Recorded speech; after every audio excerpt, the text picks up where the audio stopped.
Welcome to the No Guilt Fangirls podcast, where liking what you like is never a bad thing. Here's your host and head fangirl in charge, Patty Holiday. Hey, y'all, I'm your host and head fangirl in charge, Patty Holiday. Welcome to the No Guilt Fangirls podcast.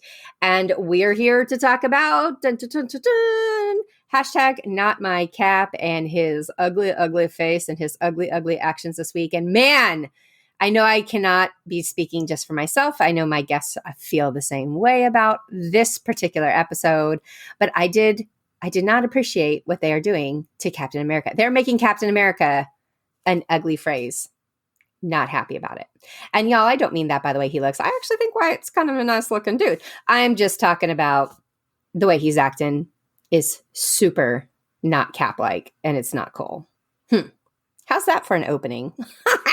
Apparently I have feelings about this, and we're going to go and delve into some of those a little bit more deeply. On the podcast today, I have Jana. She came back, and Ashley. Jana, I don't know why. Every time I say your name, I just do the hat jazz hands. I get so excited about you. I mean, I'm totally jazz hand worthy, so I get it. You are. You absolutely are. And, you know, I think also with all this exciting news about Disneyland, I just can't help but think of some Jana time at some Disneyland. And like, maybe we could make that happen in our future and we'll drag Ashley out there with us. I don't know how her family feels about that. You don't need to drag me. I'll be out there. Okay, I didn't walk to Disneyland if I have to. Right. I didn't know what your family was going to say about that, Ashley, because I don't care what my family says about that. It's been a long pandemic. I take it. All right. All right, cool. So that's my main order of business. I just wanted to get that out of the way as we're going to plan a trip to Disneyland together because of Marvel Avengers Campus. It's going to be opening very soon. And y'all, just as a reminder, this is not sponsored in any way by Disney. We just really are geeked out about like walking through a Disneyland that is themed after one of our favorite passions. I mean, for me, Marvel's like my number one. I'm not going to speak for you two. You feel free to chime in, but so excited that they've put this thing together out at Disneyland, and I can't wait to see it someday. I'm stoked. Girl, please. I've already what am I wearing? I got some outfits. I got some I'm ideas. basically crying that I can't be there the day it opens. That is also true. Well, Jana, you messed up. You should have bought a house in California just to have on the side for this particular situation. And then, you were moving anyway. You could have just bought another location. I don't understand, Jana. I mean, I wonder if I can buy, there must be some place in California that's got really cheap land and I can just buy the ittiest bittiest thing, right? I don't have to be a full-time resident, right? I just have to be a California something. You just need a mailbox on it, really. That's my understanding. So. Okay. All right. I'll get on that and let you know. Okay. Keep us posted. I know, guys, we're ridiculous, but we're super excited. It's been a good Disney news week. However, we are not here to talk about that. We are here to talk about this episode and what happened, and woo, y'all. All right, there was a lot. So Ashley and Jana, go ahead and introduce yourselves. Tell us why you're here, what makes you this big fangirl, and I'll just throw it out there. They both know way more about the comic book aspect of these things than I do, which is why it's super helpful to have these conversations for me, because they point out stuff that I didn't see and that I didn't know about. But where can we find you on social media? Where can we find your writing? And both of you just go ahead and introduce yourself, and then Ashley, take it away as always. Well, I'm Ashley. I mean, I'm back. I've been loving doing these breakdowns on Patty's podcast. You can find me at withashleyandco.com, on Twitter at @AshleyAaron, and I also write over at CPR. So like to share my theories there as well. And then Jana and I have a podcast as well. It's the Geek Girls Universe. And I'm Jana. You can find me online at Whiskey and Sunshine. And I've been here a couple of times. Random, usually Marvel related things, I think. Mm-hmm. So I like to hang out, chat a little nerdy. We love it. We love to have you. Yes. Okay. All right. So let's talk about this like opening scene. Can we talk about this? Can we talk about it and not cry about it? That's my question. Okay. There were some emotions happening, like water coming from my eyes because, well, there was water coming from Bucky's eyes. And I was like, what? What is going on here? Yes. It was beautiful. It was heart-wrenching, but like heartwarming. And okay, so the episode starts with a flashback. We're going 6 years ago when Bucky was in Wakanda, and it happens to be, it looks like evening. So the night that he's, I guess they're testing out to see if all the therapy and stuff that Shuri has been doing for him has worked. And Ao tells him, look, I'm not going to let you hurt anyone. He's very depressed. He doesn't think it's going to work. And I mean, after being a captive, essentially, in your mind for so many years, I can see why he was super depressed and like negative about it. And Ao starts to say the words, the Winter Soldier, trigger words. And, he's crying, and I'm crying watching it because I was just heartbroken for him. They were showing flashes of his time as the Winter Soldier through the MCU, and just, it was heartbreaking. He even says, he's like, it's not going to work. And she just keeps saying the words. And when she gets to the last set, he realizes that it didn't work, which means he's no longer under Hydra's control. And he's crying a different set of tears at this point. And I'm crying. So I'm so happy. And she says, you're free. And I was just very emotional about it. Well, and then she says it again after like he kind of realizes like that the words didn't work. And I was like, I love this from the storytelling perspective that, we got that whole snippet of Bucky in Wakanda didn't we get it in an end scene, an end credit scene, something like that? Yeah, Black Panther. With Black Panther. And that was really like all we knew about, his time there. So it was, I love the continuity, like that they go back and they're giving us these little things and they're showing us from back then. Because I have been curious about it. Not, curious enough, like I need a whole show of Bucky and Wakanda, because I don't know that I need all that. But it was nice that they were able to tie that in to this moment. So, I loved it too. And it was a little emotional. It was a little nice, different side of the Winter Soldier and of Bucky that we get to see. Because, he was that young kid when we first met him who was so innocent and green. And then he's been through some ish, right? Like a lot of ish. Yes. and this was just kind of a little bit of his humanity coming back to him. So, and Sebastian Stan, I don't know, guys. I think he's a really good actor.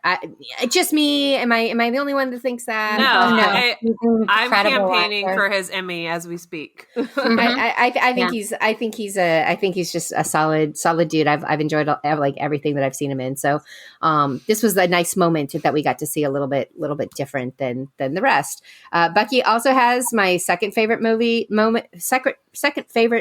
of the episode, and we'll get to that later. I think it's the same one I'm thinking of, Patty. I'm sure it is. It's the same one that we talked about. Yeah, it was just so perfect. But we'll get to that one. Okay, so there we go. Bucky, Wakanda, those things have now been tied together. We kind of get a little backstory, and we're moving on. All right, and now we're back to the present, where Ao and Bucky are talking in the street. Bucky tells her, much like Zemo said to him, that Zemo is simply a means to an end. Ao gives the White Wolf 8 hours before they, and I cheered because we know that the we and the they, that means the Dora Milaje are in town. Yes. And I stand those ladies forever and ever and ever and ever. So she says, you have 8 hours and then we're coming to get him. I love how she circled him, like pray, as she was talking to him as well. Yeah. She's like, I'm not scared of you. I don't care who you are. Which again, I love the Dora Milaje. Bucky returns back to the house where Sam and Zemo, where he tells them that, hey, the Wakandans are here and they're after you. And look, I bought us some time, but And Zemo's all like, I'm sure it'll work out. Sure it will, Zemo. Sure it will. I love Zemo's he's just like so calm, chill, cool. Like, right. You're not going to flap him. I think he's just kind of also, I don't know, somewhat amused about all of this in some weird way. Like I can't figure out what 100%. It is about him. I cannot figure out what his end game is or what, like he's already planned for the end. Like I already figured that somewhere, someplace he's got his end game out that we're going to see in episode 6. But I can't figure out like where he's going, or they haven't given me enough. Right. So I don't know enough of his history to know where we're going with this, but it's fun to watch him. Also, another kind of good actor. I mean, Daniel Blow, genius. He is so good. He is really good. He's kind of cute. He's adorable, and I want to stick him in my pocket. Like I have the Zemo Funko Pop up here on my shelf, and it's like his little purple outfit with his jacket on, and I'm all like, I'm just gonna walk around with you in my pocket since I can't put the real Daniel Bruhl in my pocket. I mean, it's like I told Ashley before, Zemo didn't blip on my radar before. He was just the bad guy, whatever. Like I had no feelings, good, bad, otherwise towards him. I didn't even care so much about his acting ability or his looks or anything. Like he just was kind of there for me in Civil War. Maybe that was because of what was happening between Robert Downey Jr. and Chris Evans, and like how crazy like their experiences were. He was just this like calm and sedate thing happening in the background for me. However, now that we've got Zemo busted out of prison, now we've got Zemo dancing on the dance floor, now that we've got Zemo calmly sipping his scotch while chaos is going on around him, I'm like, Zemo, let's talk, baby. Like I'm totally into Zemo. Like it's stupid, but I am totally into Zemo. So I know he's gonna break my heart, but I'm into him right now. I want you to know, though, if I were a villain, I would totally stand there and just drink my scotch calmly. Oh. Yes, 100%. I mean, honestly, I think you're still gonna love Zemo. Like, he's not gonna really break your heart. I mean, he's not out to. He's not out to save the world. No, he's not. Okay, but maybe he's not totally horrible either. That's good. He's kind of an anti-villain, really. Okay. All right, cool. Yeah, because this makes me happy. Not Thanos. Okay. He's not Thanos. He's more of just, honestly, he sticks to his guns, right? He doesn't want super soldiers. He doesn't think they should be allowed to exist. Yeah. And that's what he's doing. He's going to take care of that stuff. He's going to do bad things, I'm sure, but like not like Walker bad. Oh. I wouldn't put that out there. So, but before we because I know we got a lot to talk about when we get to that point. Wow, you dropped that early, Ashley. I had to, but I'm gonna rein it back because I know we all have a lot of opinions about that. They also learned that Carly bombed the GRC depot. What's interesting here is that there's some very pretty stained glass in Zemo's house, and Bucky's standing there, and you can see a red star, which is another nod to the fact that he's the Winter Soldier. The Winter Soldier has a red star on his arm. Currently, Bucky's star is more of a silver color. But just, little imagery there. Zemo, again, so like I said, Zemo sticks to his guns. And what I love about Zemo is he, like you said, he's kind of nonplussed about any situation. He doesn't get super excited. He's just very calm. And he drops this like bomb on them. And he does it so evenly that they're like, wait, what? He reminds them that the desire for supremacy is what drove the Nazis to do what they did. It's what drove Ultron. He even calls them the Avengers, which Sam, of course, takes offense to. He's like, whoa, you don't lump us in with those. Those are not our people, kind of thing. But he says, look, you can't separate the desire to be superhuman from supremacy. Mm-hmm. And they're sitting there like dumbfounded, but they know he's right. And I think that's why they're salty. Kind of like when Sam was like, with the Running Man soundtrack, the Trouble Man soundtrack, he's like, okay, you're right, but like, stop talking. Right. I don't like you being right. What I did really like in this moment is that they all agreed that there is one and only one Steve Rogers, and that everyone else will eventually be corrupted by the serum. Steve Rogers is a unicorn. Mm-hmm. To which all the Steve Rogers Team Cap fans were like, yes, we already knew that, but he is a unicorn. I don't mind hearing that over and over again. And I also don't, now you guys I have a vision of Chris Evans riding a unicorn with a rainbow behind him. And we're going to need Funko to make us. Isn't that just a beautiful picture? Yes. Captain America riding a unicorn. I'd buy it. I'd buy it. And I don't even buy the Funkos like you guys. But I would totally buy that one because, yeah. Anywho, I might sleep with it. I don't know. I'd buy a life-size one for my yard. So yes, Steven Rogers, there's not another one like him. He is absolutely, as you put it, so succinctly, a unicorn. So then, but we still got this problem. We still got to find Carly, right? And Zemo get some ideas, I think, and where do they go? They go to the refugee camp. Yeah. Which, by the way, okay, so not a refugee camp, internally displaced persons camp. Okay, that's right. That's right. That is the government ease of it. I mean, it is, to be fair. Like, they are IDPs, I guess, technically. Yeah. Okay, so, backing up before they get to that, Zemo gives Sam Turkish Delight candy. So if you're a literary nerd like me, or you've seen the movie, you're immediately like, I know that candy. And why do I know that candy? Because it's in The Lion, the Witch, and the Wardrobe. And it's interesting because in the movie and the book, the White Witch uses that candy to enchant and trap Edmund. And Zemo giving it to Sam. It's like that parallel of like, hey, you can trust me. Here's some candy. It's delicious. He even tells him it's irresistible. And then at this camp, Sam and Bucky are trying to get answers because they figured out that this woman who passed, Anya Madani, was a pillar of the community. So there's going to be a funeral. There's going to be some sort of life celebration. So that's how they're going to find Carly. But while they're trying to get answers out of people, Zemo walks up to the kids and hands them some Turkish Delight. And he gets the answers that they're looking for. Zemo also tells the kids not to trust Sam and Bucky. Because what Zemo's a tool. No fool. I know, but it was so funny. He's like, it was super funny. Don't trust those guys. They're bad men. No. I was like, seriously? But it's because Zemo knows he's only useful for so long. So. Exactly. And he was the one that figured out how to get the information needed. And so, I mean, I laughed and kind of shook my head like going, oh, that's Zemo. But I got why he did it. Like, I respected the way he was playing the game. Oh, so. Sure. Oh, 100%. And there was also that reminder that, he was a family man because he says that was his son's favorite candy. And if you remember, his family is passing after the aftermath of Sokovia in Age of Ultron. So I was all like, oh, his family. Sam calls Sharon.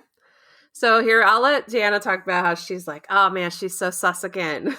I mean, it just cracks me up because, yeah, so she was like, she was in the underground tunnel at one point with a whole bunch of, whatever men, and they all have guns, but they're clearly like taking orders from her or protecting her, like not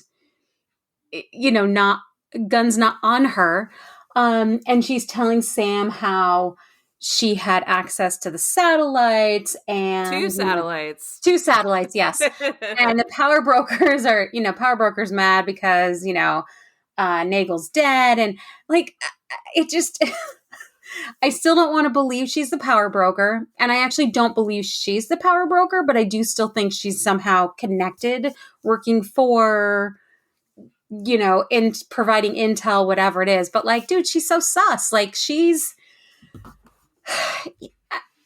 way too embedded in like what's happening and like that underground culture in Madripoor to be like, oh yeah, man, I'm just hanging out here. Like, come on, dude. But I still find it hard to believe that somebody who's like former CIA, regardless of how like salty and disenfranchised with the US government, could have gone like that far the other direction. So I don't know. Well, I mean, when it comes down to it, what would Aunt Peggy think? So I don't think she's gone that far either. I think even if she does turn out to be like the big bad. It's going to be the big bad with a heart of gold. Like there's, there's like some good reason that she did something, or you know what I mean? But yes, I agree. It'll be the means to an end, just like the rest of the Machiavellian theme that's going on in here. That's going on with the show. Yeah. So we'll have to see what happens. But yeah, I agree with you. I don't see Sharon Carter as the person she was and the agent she was through all the films that we've seen her up to this point. And then, of course, the fact that we know that she was coming from this history with her Aunt Peggy. I just don't see her being, even after what happened to her, I can't imagine that would be enough to trigger. I really feel like she wants to get back home. She wants to, get back into maybe not back into the CIA, maybe back into the CIA. I don't know. But I think she does want to get back, be her own person again back in the United States. And so I feel like whatever she's doing, that's her ultimate goal personally. But then there's probably some other goals along the way. So we'll have to see. They got 2 more episodes to give us. Here's my other complaint is we're saying she's sus, but could just be we just don't have any information. Like she's just she was on the screen for like a total of 6 minutes, maybe max, in this whole hour-long episode. So we just didn't get a lot of Sharon, Yeah. No, it's true. We definitely didn't get a lot of her. It's just that the little bit that we did get, it didn't seem like she was struggling at all living in Madripoor. Oh yeah, that's fair. Girlfriend is not struggling. Yeah, correct. Yeah, I'm still team she's not the power broker. I think she's working to take him down or to find out who it is, because I don't think she even knows who it is. It seems like no one knows who he is. Like no one's ever seen him. He's just watching. He's the man behind the curtain, and we're going to find out, hopefully, who that is by the end of episode 6. Probably going to be like the Wizard of Oz, where it's like an old dude and a monkey. So, Ross. He's an old dude. All right. So after we see Sharon saying she has 2 satellites, because, don't we all have access to 2 satellites? I mean, yeah. The Flag Smashers it's Carly and another in her crew, and she's getting the rest of the serum. They've been using a graveyard to hide it. They have this whole conversation about, is she doing the right thing by making more of them, meaning the super soldiers? What does this guy think? He was saying that his grandfather fought in World War II. He used to be a big fan of Captain America. But again, like who Steve Rogers was represented, embodied, versus what we're looking at now is 2 different things. And he kind of puts that out there that, it's like the shield doesn't mean what it used to mean, because that's not what it stands for anymore. And with Walker holding it, it sure as heck does not stand for what it used to stand for. We know this. And speaking of Walker and Hoskins show up in Latvia, catching up with Sam and Bucky and demanding that they help them bring in Carly. They also accuse them of breaking Zemo out of jail, which, if you remember, Bucky did not break Zemo out of jail. Zemo did that himself. And just because a hypothetical seed may have been planted, Bucky's hands are clean. I mean, he didn't actually do anything, right? It was just hypothetical. He just told us a story about what could have happened. Exactly. So, anyways, nice try, Walker. Sam's like, look, okay, they're going to have a funeral. That's how we're going to capture her, and Walker's like, oh, we're going to bring in and do maximum force. And I was like, dude, again, hello, red flags for anybody not paying attention. Steve Rogers or any decent human being would not use a funeral as an attempt to do like a mass casualty, like grab and take. Mm-hmm. So Sam's like, look, I just want to talk to her alone. I've talked to vets, and that's where we met him, right? In Captain America, the Winter Soldier. He was a counselor at the VA. That's what he wants to do. He's like, look, I can talk to her on a personal level. Let me go in. Walker is like, whatever, pouting about it. Hoskins, in his moment of actually being a decent kind of decent guy, I'll give credit where it's due. He's like, dude, this is the right move. Let Sam go in. So Sam goes in. However, Walker is getting angsty. and he just wants to go in there and like get into their business. And Bucky stops him, and you start to see Walker's jealousy just pour out of him. You know, he's like, oh, it must be so easy for you because you have the serum, and it's the serum, you know, that hatred of just being inadequate. I swear Walker has an inferiority complex, and it's not just because Steve Rogers was a great man. I think he feels inferior for the strength process too. He's just like a Napoleon, I guess, the Napoleon complex. He's annoying at the end of the day. And it's so weird, like how frustratingly jealous he is over. I mean, I kind of get the whole like super strength thing, but at the same time, like he has training. He clearly has some level of extra strength than the average soldier because they talked about it early on, how like they had studied his body and blah, blah, blah. But like Sam's just a normal guy. Sam doesn't have special abilities. He just has a suit. Much hey, like, you don't see Sam complaining about it. No. And, you know, we'll talk more about that later on too. Like, cause you know, there's a discussion about that, but like, he just gets so riled up and so bent out of shape over, I mean, a thing of serum that, anyway. He's just a 2-year-old. He's just the, He you know, is a they're 2-year-old. they're Yes. just, you know, they're just painting him as somebody who's always gotten his way and always, you know, gotten to do things how he wanted to do them. And so he's just very immature when something finally happens that does not go his way. And while in the beginning, I think he was, you know, trying to live up to what this meant. The point is, he just doesn't know what it meant. He doesn't know what being Captain America truly means. And so this was, you know, it was bound to fail and to blow up in America's face spectacularly, as we shall see. It actually does end up happening that way. Sure does. So yeah, dumpster fire. Yeah. So, you know, I was team Hoskins as well in this. And actually, I think that there's been another time or two where he's just been that good foil to Walker. Like, calm down, man. Let's take a step back and listen to it, or let's try this and we'll see. And if that doesn't work, then we'll go and kick their butts, you know, and you know, that kind of thing. So Hoskins, I said that to Ashley earlier, that there were a couple of moments like in the last episode where he kind of was like, you know, just cool your jets. Yeah. Just a try. I think that's just the difference between these two characters. I definitely think Walker, again, you know, when they gave us his back history and his backstory, you know, you don't get to where you get to be chosen to be Captain America as a physical specimen unless you've done a whole bunch of crazy stuff, like physically, you know, just out there. And so I just think that he was predisposed to like, wait, this is going to be another easy job. Like, it's going to go my way. And then things are not going his way, in part because Sam and Bucky, who have more patience, more information, more background, they're freaking Avengers. They've already been through like the biggest of the baddest. You have no idea, Walker, like what they have dealt with. And so he's on a completely different playing field. And for the first time, he's outclassed and he doesn't like it. And he's a big baby about it. And he's the 2-year-old that's going to pout because he's not getting his way. And so the wars those two have fought in surpass anything that absolutely Walker has ever seen. Absolutely. Exactly. Absolutely. Yeah. He's very privileged is what it is. Yes. It's like, that's like, literally, that's a good word for it. He just doesn't get it. And that's, you know, I'm not making excuses for the guy, but I'm just saying that that's the problem is you don't get it. Sure. You don't deserve that shield. Give it back.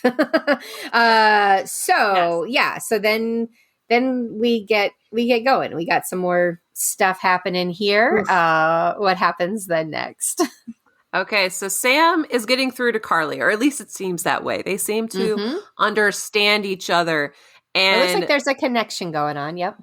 For real, because Sam admits like what she's doing is not wrong. Maybe some of her methods are wrong, but her goal is not wrong. You know, like she's trying to help people that have been displaced. She's doing, you know, the work that the government, that GRC corporation should be doing, but they're not. But of course, it all goes up in smoke because guess who ruins the moment? Walker. He barges in. He starts trying to attack. Carly gets away. Zemo has escaped because before he went in there, Zemo was handcuffed to something. And like, who thinks handcuffs are going to hold Baron Zemo?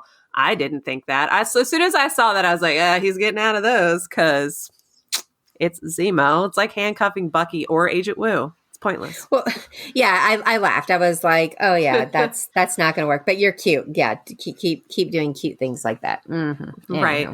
Bless his heart. It's one of those. We'll get like Southern on that one. Walker Bless shows his up, heart. it turns into an epic poop show. That's accurate. Like Sam had it under control, but whatever. Mm-hmm. Carly's running through the building trying to escape. Zemo shoots her and realizes that she has the other vials of the serum on her. She gets away while he destroys the serum, and he almost destroys all of them, but Walker hits him in the head with the shield. And there's one vial left, and guess who puts it in their pocket? Walker. Because, does and he like tell without anybody he has hesitation it? either. No. He straight up is like, oh, look what I found, and pushes it down in his little pocket. I was like, wow, dude. Like, That's you're that so 2-year-old. shady. We all saw that Ooh, coming. I found a toy. Well, you knew it was coming because there was some conversation and For sure. And 100%. But it was just like, wow, like you didn't even give it a second thought of like, oh, maybe I should do something with this. Nope, I'm going to stick that in my pocket for later. Wish I had a needle right here and now. The difference between like Sam has that discussion with Zemo, were you ever offered it? Would you take it? And he was like, no. That's what happens right after this moment. Yep. Yeah. Okay. So it was like, Sam's like, no, I have no interest in that. Bucky, obviously he didn't have a choice. They inject, Nope. he was stuck with it. It was thrust upon him. And, Captain America, the original one, Steve Rogers, we know what he went through to get that honor and to get that, but he also was prepared for it in a different way. And he's just a different person. He's just that unicorn. So it was a perfect fit. So yeah, I mean, when I saw that one vial, which you knew it was coming, I was cheering on Zemo as he smashed him. I was like, go Zemo, because I'm with you. We don't need more super soldiers in this world. That's definitely not like, that's the last thing that we need. So yeah. So I was team Zemo again, stomping away. And, by the way, he even looks good, like just stomping on vials of. I just have to put that out there. But anyway, so then, yeah, when the one was there, I was like, here it is. Here's that moment, and where he's going to be tested, and you knew he was going to fail that test. You knew he was going to take it, and not only take it and not turn it into somebody, which would have also been bad. It would have been better for him to just destroy it, but you knew he was going to keep it and use it on himself. Oh, 100%. No doubt. So, as you said, Sam and Zemo have a conversation back at the house where Zemo is nursing his headache with a scotch, and he's lounging on his, being the ultimate, just, I don't even care. Which I laughed at because I was like, what kind of a diva is drinking his scotch while he's got like an ice pack on his head for his headache? A Baron diva, that's who.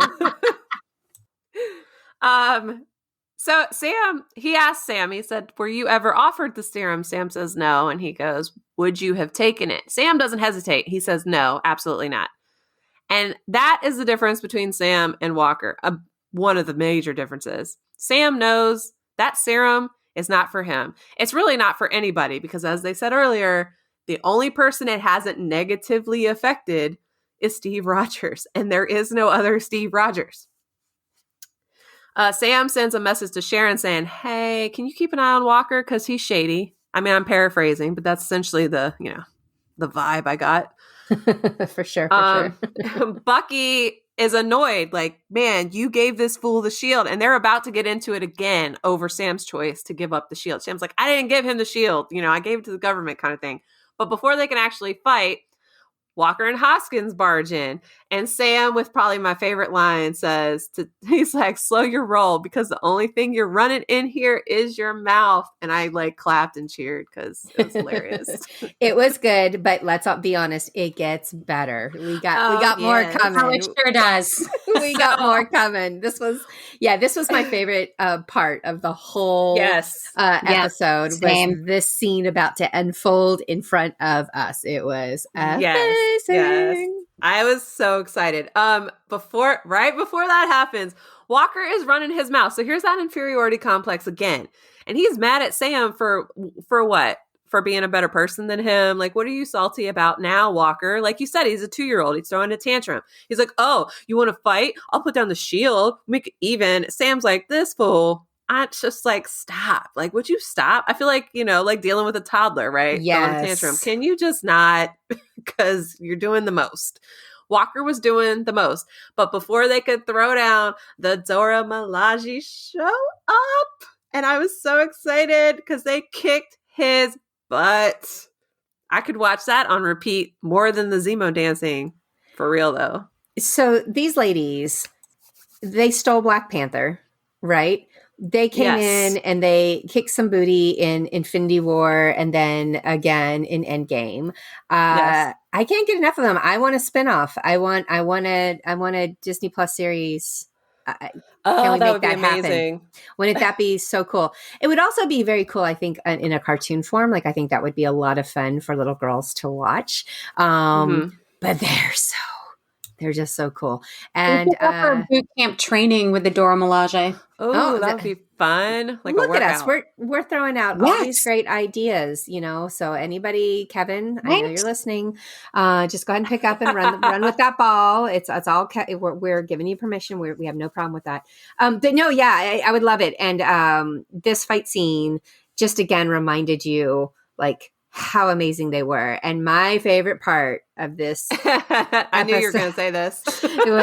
was when it's going down and poor little John Walker is getting his booty kicked and Sam says something like, Bucky, do something.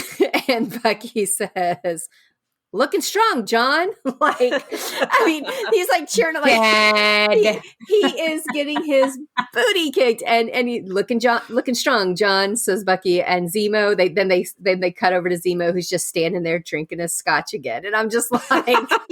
I love these two. It was so good. And then he does step in and then there's a fight and then Bucky loses his arm. It comes off. And I've been seeing a lot of people talking about this online and some folks were like laughing, thinking it was a funny thing. And then other disabled people were like, that's not funny. Like, you have no idea what that would feel like to have your prosthetic like ripped from you, especially if you had no idea like that could happen, like that was a thing.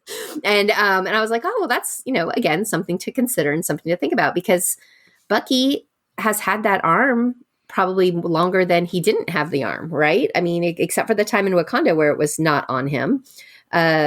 He's been living this differently bodied life, for a long time. So he definitely was surprised at how that happened. And it happened like in the blink of an eye during this battle scene.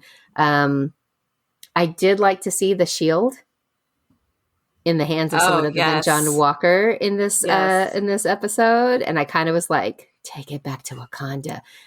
Yes. The look on her face when the one Dora Milaje took it. Mm-hmm. And then was it Io that was the one who gave her like the side eye and was like, okay, fine, you have to leave it. Yeah.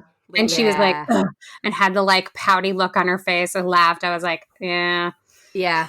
I wanted her to keep it. I was like, I did too. Come on, man. Let her have it. Take that vibranium back.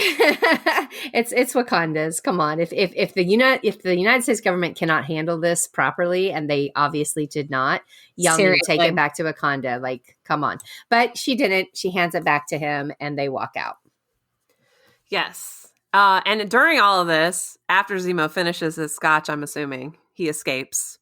And that's the last we see of him this episode. But again, Zemo's free. Could you imagine what kind of trouble he can get into being free?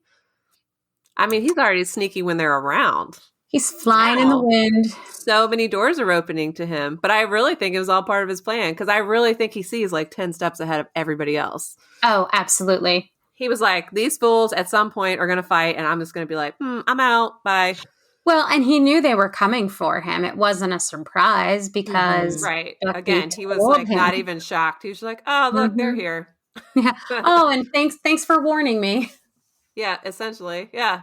exactly. And while you guys are fighting, I'm going to make my exit quietly after I finish my scotch.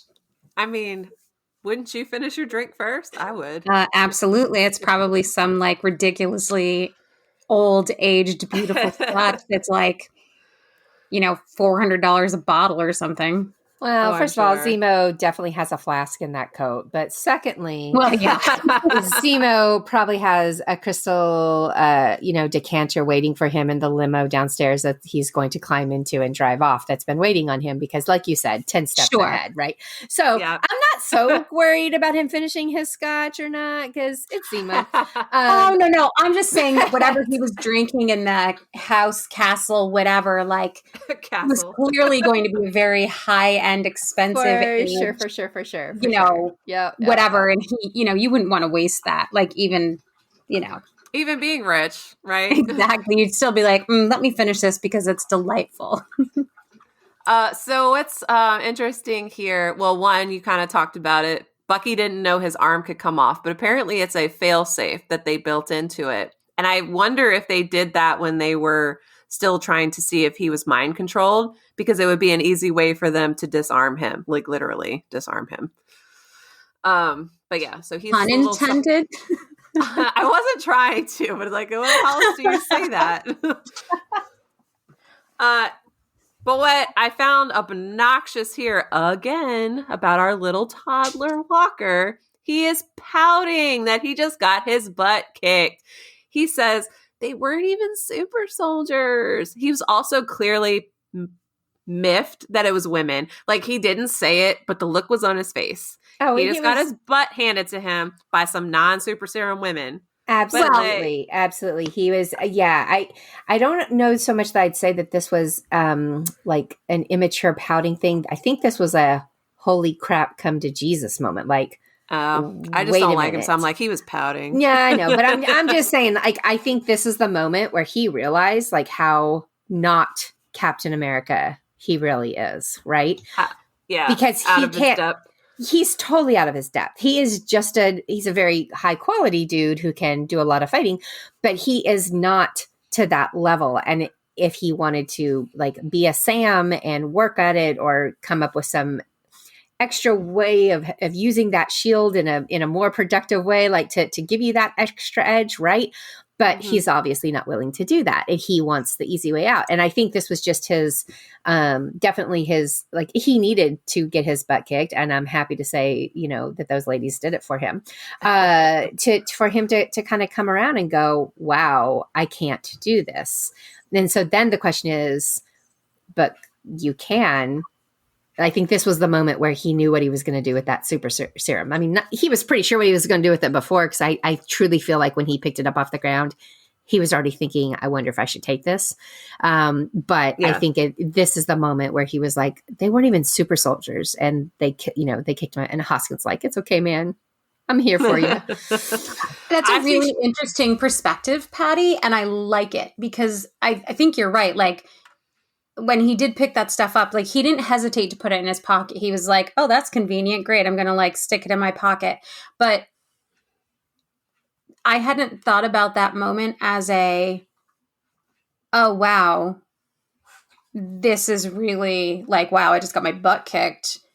And this wasn't even like a real fight, or not that it wasn't a real fight, but like this, they weren't trying to kill me. They were just trying to contain me. Like, yes. And if he was actually up against somebody who was trying to kill him and had no compulsion about doing harm, which the Dora Milaje obviously is, they fight under certain circumstances and have their code of ethics and whatever. And I just feel strongly that was like his moment of, it probably was, because look at what they did to me. I can't stand a chance out there in this really big, bad, ugly world that I really had no idea was out there. Because it's basically the next scene, right? That we go to. Yeah, then essentially there's some talk between Sam and Bucky about Zemo dipping out. But other than that, yeah. The next scene where we see him. Mm-hmm. Yeah, the next scene we see him, yes. Yeah. But if he had listened to Sam, when they came in, Sam legit was like, look, man, you'd have more luck taking on Bucky than these ladies. Sam knew. He's like, the Dora Milaje, no. That guy needs to cool his dang jets. Like, I don't get it. Like, he's got to be the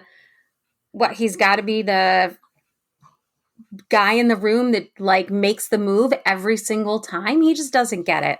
As soon as he reached for her to do that like weird like slimy man thing, like where he touched, I was like, oh, you don't touch her. I laughed so hard as his hand started to move because I was like, he has no idea what's coming, and Sam does, and so does Bucky. And what did he say when he introduced himself? Didn't he say like, "Hi, I'm John Walker, the new Captain America"? Yeah, I'm Captain America. And she's like, and then he was trying to be like, I don't know who you are, but you don't have any jurisdiction here. She said, the Dora Milaje have jurisdiction wherever they are. I was like, that was another excellent line. Yes, that's probably my best. That's line number 2 that I just like absolutely loved. Yeah. Yeah. So remember the earlier conversation? I mean, it literally just happened between Zemo and Sam about the serum. Well, now we've got Hoskins and Walker having the same conversation. And Walker says to Hoskins, if you could take that serum, would you do it? Hoskins doesn't hesitate. However, he says, yes, he would take it. They have this whole conversation about what about if it's, you're worried about it.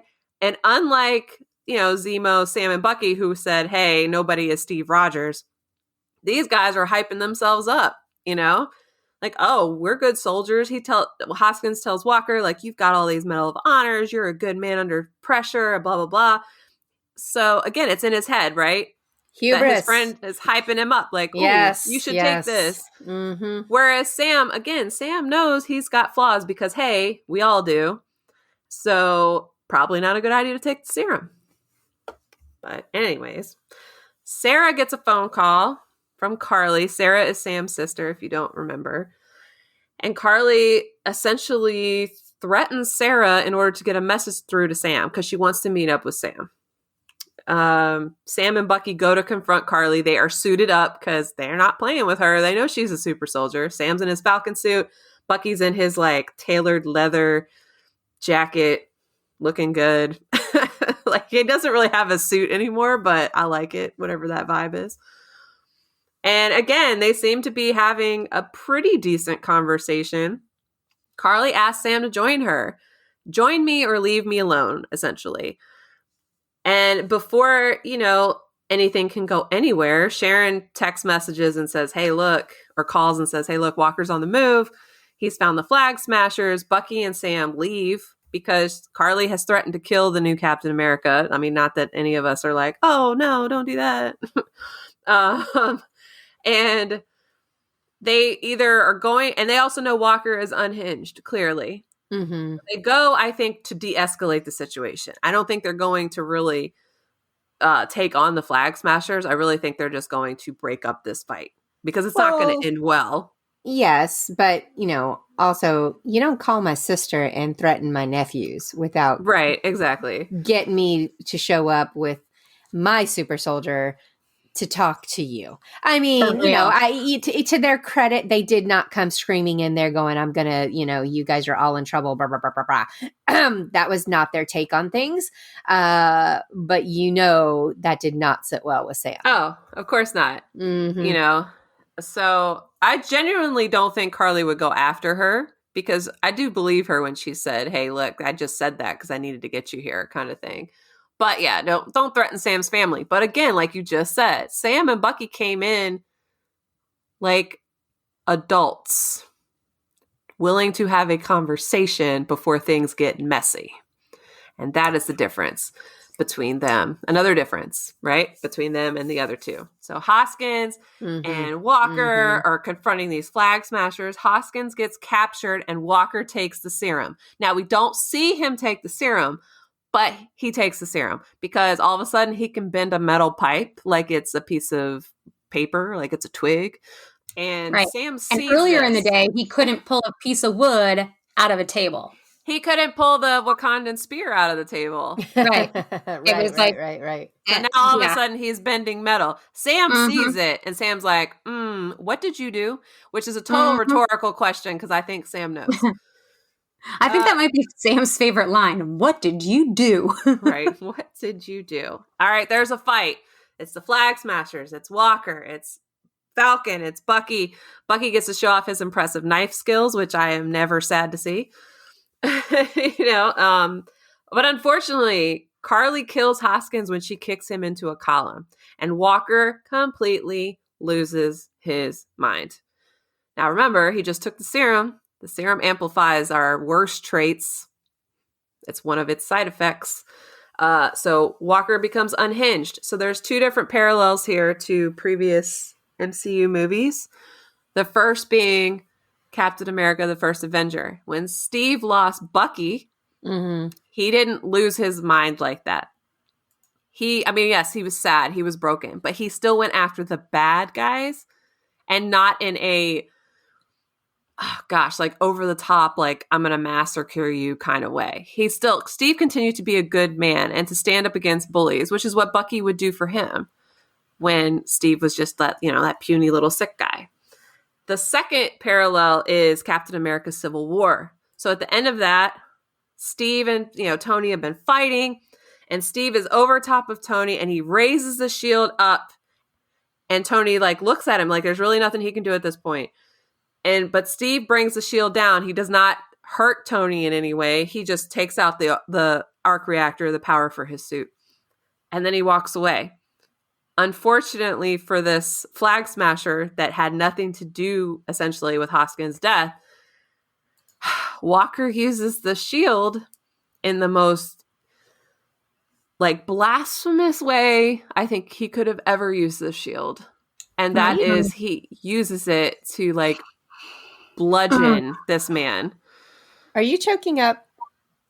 It bothers me so much that this It happens. was rough. I'm kind of laughing just because, and I'm not making fun of you, but you're not wrong. I had a reaction for sure when it was happening, and it was very the whole the way the scene plays out is graphic but not graphic, right? Right. It's more implied than graphic. Yes, it's clear that we know what is happening, and we also know the power of that shield, that it is Wakandan steel, and it's the toughest metal on earth and whatever. And so when somebody of any strength, right, not to mention super soldier strength, is using it in the manner that is being used in, I had that kind of moment of catching my breath going, oh, no. And blasphemous is a perfect word to describe how I felt in that moment. This is not just a shield.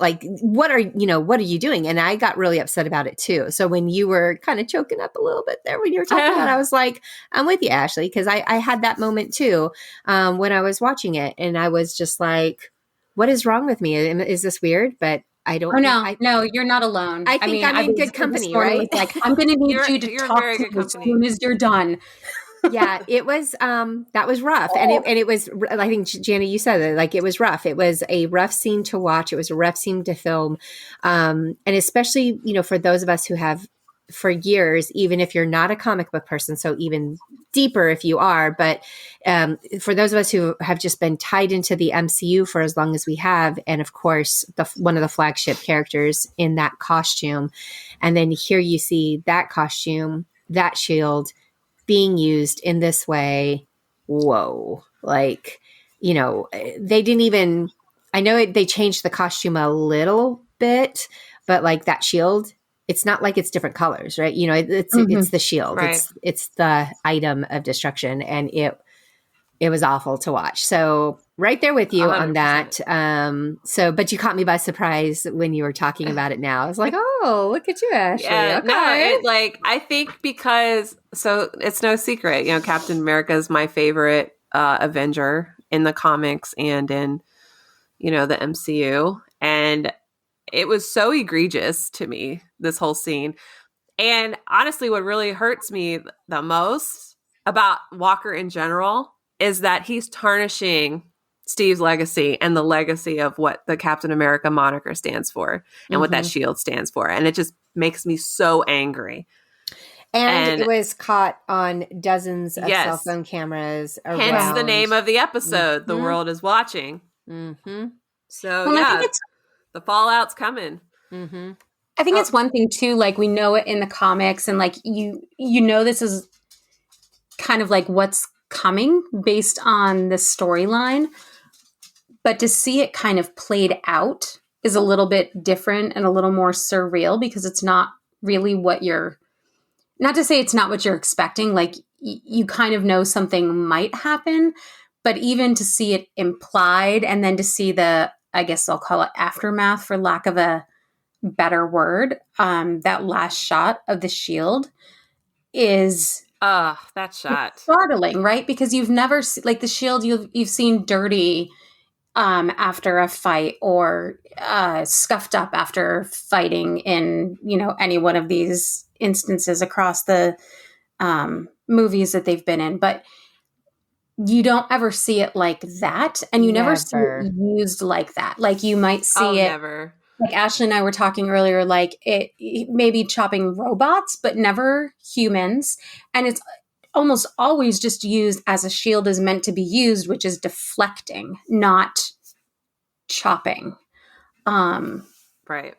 So it was just really, it just kind of takes you aback. And and honestly, I think even if you're not like Team Cap all the way, you're still kind of like, whoa. Because to be honest, not many of the MCU properties that I can think of, like I can't think of anything off the top of my head, and maybe it's just because I'm still stunned from this morning, but I mean, have we had much in the way of like cold-blooded murder? Right. No, we haven't. No. And Like, we also... I was like, I can't think of an example where it was like straight up just... And certainly not for no reason. Yeah, yeah. And we also don't see a lot of like dripping blood. No. Okay. I mean, there's fights, there's knifings, there's, you know what I mean? Like we know all these things, there's dead bodies, but the way this was shot and the way they particularly made a point to get our attention. It was intense. It was intense. And he stood there for a long time holding that shield. And we're looking up with the focus being on that shield, but we're seeing our Cap, which is our Cap, but we're seeing Captain America with blood. Chills again. Yeah, just dripping off of it. So it was really, make no mistake, they filmed this and they edited in that way to get that reaction from us. And bravo, I think they did it. For real. I feel like, I mean, now it's one of those, it's one of the scenes that stands out to me, even if Falcon and the Winter Soldier is not my favorite MCU property thus far, right? Like, I mean, I like it. I'm enjoying it. I'm taking it, but I can't like even put it in like my top 5, right? However, that moment, I can't. I really, really like it, but it's not a top 5 for me. Okay. At the end of all of this, maybe we'll talk about top 5s, but okay, perfect. But that moment of that is going to be a top. It's going to make at least my top 10 list of like, whoa, moments. Right. Blew you away. Kind of, of the MCU. Absolutely. And so I think that's also something that maybe we can give credit to the makers of the show that they did that. Like they made that impact. They didn't waste their shot, right? They did not throw away their shot. Throw it away. So yeah, I have to say that it was powerful. I hated it. I hated all of it. I didn't, you know what I mean? But it was, it did what it was supposed to do. So the interesting thing, and Ashley and I talked about this earlier today too, was that like, so that shot was obviously crazy intense in like a heart-wrenching way in like that negative direction. And the juxtaposition of closing out the show with that, as opposed to opening with that heartfelt scene with Ducky. This whole episode was like a lesson in parallels. Crazy. And mirrors. So yeah, it was really well done. It had a lot of my favorite moments of this series thus far. I needed I needed a little more Zemo. Look, you gave me a little bit too much Zemo in episode 3 for me to like be okay with not getting Zemo in episode 4. So I'm like this little Zemo junkie now. I want more Zemo. But that's my only like negative that I can give to this episode. And I thought it was really well done, and I dug this one. This was a good one. It was 2 episodes it was really left. good. Like it's going to be insane. Like if this is any indication, it's gonna be Seriously. insane. I mean, because we were saying like everyone gets better. Oh, they do. And that's, I mean, and I'm laughing because we are so greedy. They gave us 6 episodes and each episode is at least 40 minutes long. And this one was almost an hour. It was 50 minutes. It was right clocking in real close to 50 minutes. And I'm like, it's not enough. I need more. I need like 3 more episodes. And they gave us the Zemo cut without us even begging. I know. Well, we didn't have to get desperate like the DC fans. Well, yeah, I mean, it was just like, it was baby begging. Like people, I think, were like jokingly begging, right? Like, I mean, they probably got, a million tweets versus like 4 years of, whatever. Of the desperation to release the slightly less bad version of an already bad movie, but whatever. We got our Zemo cut. It's a podcast for another day. I just want to know, is there an extended version of the Dora Milaje scene? Because I will campaign to release the Dora Milaje cut. Maybe that's what we need to ask about. That needs to be the next question that we put out. Let's get that trending. We get that one trending, is release the Dora Milaje cut. All right. On that note, ladies, it's been great once again, and we've got 2 more episodes to do. So we'll talk next week. And God, I can't guess where we're going because this. This, unlike WandaVision, like was just ripe for, well, we could do this or it could do that. Like I feel like it had a lot more like craziness and wildness, and you had no idea what was going to happen. This one's a little bit more of the straightforward. There's a bad guy. We're going to defeat the bad guy, but the bad guy's not really as bad as you think the bad guy is, and so we're going to work through this. And now we got a new bad guy. But he used to be a good guy. Like this one's kind of following a little bit more of what we would expect from this. And maybe you guys correct me if I'm wrong. Does this feel a little bit more comic accurate as far as John Walker is concerned? Because wasn't he a bad guy in the comics too? Yeah, I mean, he's very anti-Captain America in the comics. He's not always 100% bad, but in the comics, I believe it's his parents that are murdered that kind of send him over the edge. Not his best friend. But yeah, no, this is the John Walker that I've been waiting for everybody to see. Because like, he's not a good person. He's not Steve Rogers. And he certainly does not belong in that uniform, even though that is the U.S. agent uniform. But he definitely should not be allowed to touch that shield. No, that shield should have been far away from his hand long before it did something horrific this episode. Right. All right. Rude.